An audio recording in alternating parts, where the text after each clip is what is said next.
Hello ബസുക്ക എന്ന ചിത്രത്തിൻ്റെ മൂന്നാം ദിവസത്തെ തമിഴ്നാട് ബോക്സ് ഓഫീസ് കളക്ഷൻ റിപ്പോർട്ടാണ് ഇന്നൊരു വീഡിയോ ഭാഗത്ത്.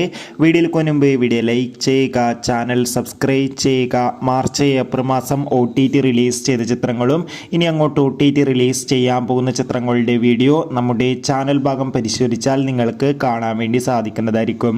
മമ്മൂട്ടി, ദിവ്യ പിള്ളെ, ഷെയ്ൻ ടോം ചാക്കോ, ഗൗതം വാസുദേവൻ മേനോൻ എന്നൊക്കെ പ്രധാന കഥാപാത്രങ്ങളായി ഏപ്രിൽ 10-ാം തീയതി റിലീസിനെത്തിയ ചിത്രമായിരുന്നു ബസൂക്ക. ചിത്രത്തിന് മൂന്നാം ദിവസവും അത്യാവശ്യം ഒരു അഭിപ്രായം തന്നെയാണ് തമിഴ്നാട്ടിൽ നിന്ന് പുറത്തുകൊണ്ടിരിക്കുന്നത്. അതുകൊണ്ട് തന്നെ ഏവരുമേറെ ആകാംക്ഷയോടെ ചിത്രത്തിൻ്റെ കളക്ഷൻ റിപ്പോർട്ടൊക്കെ അറിയാൻ വേണ്ടി കാത്തിരിക്കുകയാണ്. ഫൈനലി മൂന്നാം ദിവസത്തെ തമിഴ്നാട് കളക്ഷൻ റിപ്പോർട്ടൊക്കെ ലഭിച്ചിട്ടുണ്ട്. മൂന്നാം ദിവസവും തമിഴ്നാട്ടിൽ നിന്ന് 20-30 ലക്ഷത്തിൻ്റെ അടുത്ത് വരെ കളക്ഷൻ നേടിയെടുക്കാൻ വേണ്ടി സാധിക്കുമെന്നാണ് ട്രാക്കിംഗ് റിപ്പോർട്ടുകൾ സൂചിപ്പിക്കുന്നത്.